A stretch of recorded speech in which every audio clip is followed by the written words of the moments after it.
Considering that Israel mandates its citizens join the army, speaking out against militarism from within the system can be challenging to say the least. But it's an experience that my next guest went through firsthand in trying to expose crimes he witnessed as a soldier in the IDF. His name is Eran Efrati, and earlier this summer he was arrested by Israeli authorities after conducting research into Israel's use of illegal weapons in Gaza.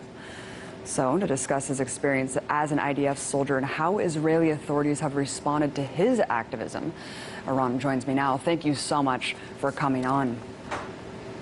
Thank you for having me, Abby. So let's talk about systemic racism in Israeli society. In one 3-year case study of a public school in the country, one student says, in response to a student who she said didn't hate Arabs, quote, "I was ready to throw a brick at her head and kill her. In my opinion, all the leftists are Israel haters. Those people have no place in our country, both the Arabs and the leftists." Eran, as someone who grew up in Israel, is this type of sentiment more common than not?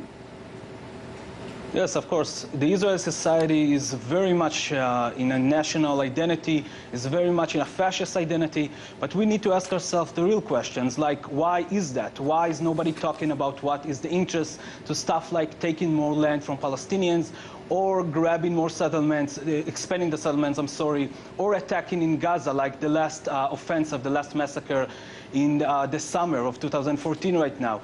I think people should ask themselves, because the beneficiary of this situation are not the Israeli public, it's not the kids in the school, it's not the fascism in the street. The people that really get something out of it is the people that run the country. And not only Israel, also here in the US and people in Europe. Indeed. And you grew up with relatives who were Holocaust survivors. What was that moment that you realized how the plight of your own family related to the plight of Palestinians? I'm sorry, I didn't hear you. Can you repeat this? Yeah, absolutely. Can you hear me now? Yes. So you grew up with relatives who were Holocaust survivors. Of course, there's that amazing speech of you online talking about your story. I wanted you to go over that moment that you realized how the plight of your own family related to those of Palestinians. Well, I grew up in Jerusalem in a house full of officers. I was supposed to be the next officer in line. I'm coming from a very good family in Jerusalem. My grandpa was a war hero from 48, and before 48, he also fought against the British colonial in Israel, in the Irgun. My grandma from my other side is an Auschwitz survivor. All of our family were killed in Auschwitz. She's the only survivor of those family. When I was growing up with her, I remember waking up in the middle of the night, hearing her screamings, dreaming about the Holocaust, dreaming about Auschwitz. And as I grew up, I understood from everybody, from my parents, my teachers, my friends, that the only way that I can stop a second Holocaust from happening to my grandma or to my friends or family is to join the army to the best unit I can and stop the second Holocaust from happening. But when I'm joining the army and going through boot camp, I'm getting ready for a war. But ending boot camp, I don't find myself in one. I find myself in the occupied territories, policing people in Hebron, El Halil, a city in the middle of Palestine counting 180,000 Palestinians, and in the middle of it, a settlement of 800 Jewish settlers. And I'm there supposedly to protect them. But actually, I'm there to put terror on people in Palestine. I'm there to police every minute of their life.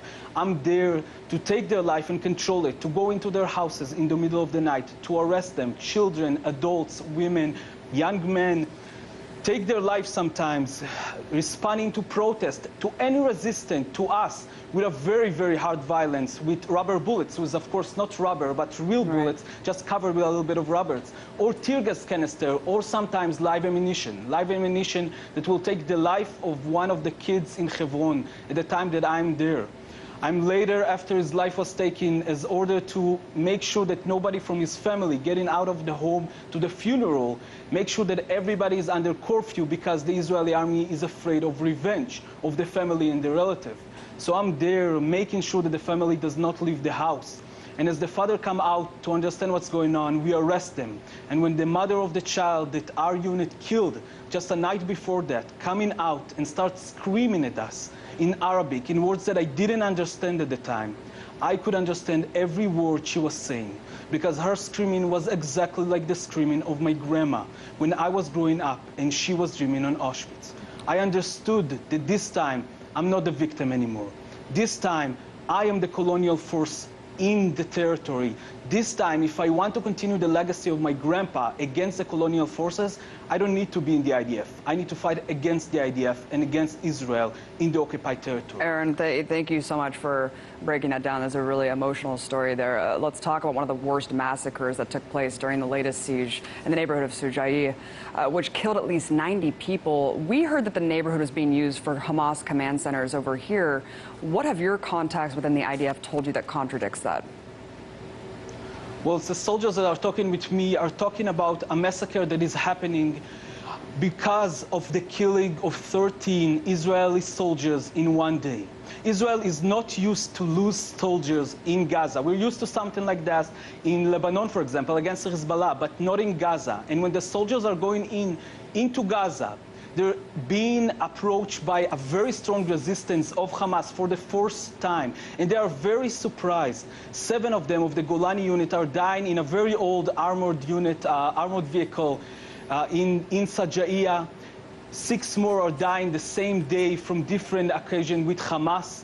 And after that, the soldiers are very confused. They're very mad. And our Minister of Security in Israel is saying, this is the time to take off the gloves. This is the time to use the dahya tactic, dahya like in Lebanon, meaning bombing the hell out of one neighborhood and showing them that we are serious, showing them that they could not resist us in any way. They cannot resist our occupation. They cannot resist our assault. We will bomb them. And for more than 2 days, the neighborhood is being bombed by more, and this is by official IDF resources, by more than 120 one-ton bombs from the air for 2 days, shooting at them with M16s and with shells from tanks, and shooting at them for 2 days, bombing everything they can until everybody is running away or being killed in the neighborhood, and then going into the neighborhood by foot, the infantry, and catching houses in the neighborhood as bases. The soldiers are waiting in these bases, in these houses, for next commands when they are approached by their officers who tell them, we understand that you're frustrating, we understand that you're hurting your friends, we understand that your friends has died and you're afraid to die too. This is why we will we will give you a chance to take out your frustration on civilians in this neighborhood.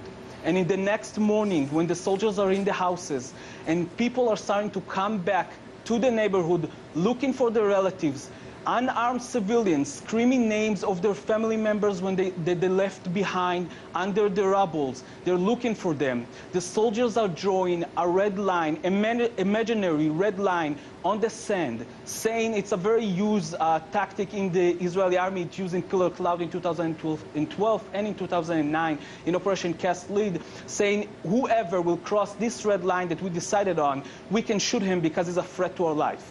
But this time, they're putting the red line very far away from these bases, from their home, from their bodies. They're putting the red line on, and when people are coming back, looking for their families, like Salam Khalil Shamali, the 20 years old from this neighborhood, when he crosses this red line, a sniper on the window is asking for a permission to take him off. It's obvious for the people inside the house, like they gave testimony to me, that they knew that this guy and others that they killed that day was a civilian. They knew he was a civilian, they knew he was unarmed, and still they were asking for a permission to shoot him.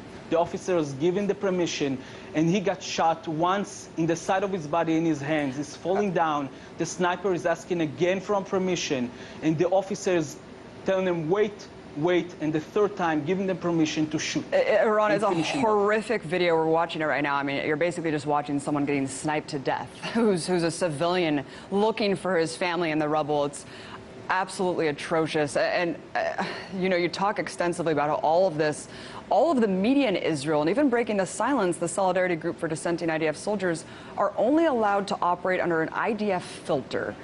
What do you mean by that?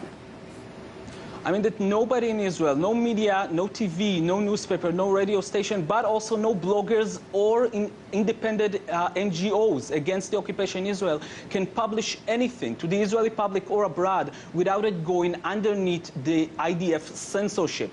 Every booklet of Breaking the Silence or any other organization have to go through censorship. They're basically silencing us silence us out, silence breaking the silence, and silence all the other reporters or researchers, making sure nobody can talk about anything the army is not willing him to talk about. Ron, in one of the speeches you gave, you said, quote, if you don't care about Palestinians, you guys should know you're next in line, of course, referring to us here in America. Why are we next, Eran? We have about a minute left. Israel, we need to understand that the people that benefiting from something like the massacre in the summer is Israel, but it's also the U.S. military-industrial complex, the U.S. arms trade. Israel is number 4 in the world. The U.S. is number 1 and number 2 rotating in arms trade. We need to understand that Michael Brown is Salam Shamalia. We need to understand that they're the same person. People of color in this state are the Palestinians. People of color in this state are already the next in line, but everybody else are next in line. The United States is making sure that everything that happened this summer will be silenced. If I was a United States civilian and I urge you guys on the TV and people at home right now to go to your email account, go to your phone, write an official letter to your representative and ask, why is your state the only country in the world is vetoing right now the UN decision to independently interrogate what happened in Gaza in the summer? Who is it benefiting? Why aren't you not It's a good question, Eran. It's a very good question. Why are we vetoing that? And also, why is our military training alongside IDF soldiers here, Eran? Eran Efrati, thank you so much for fighting for the truth, for justice. Former IDF combat soldier, really appreciate you coming on.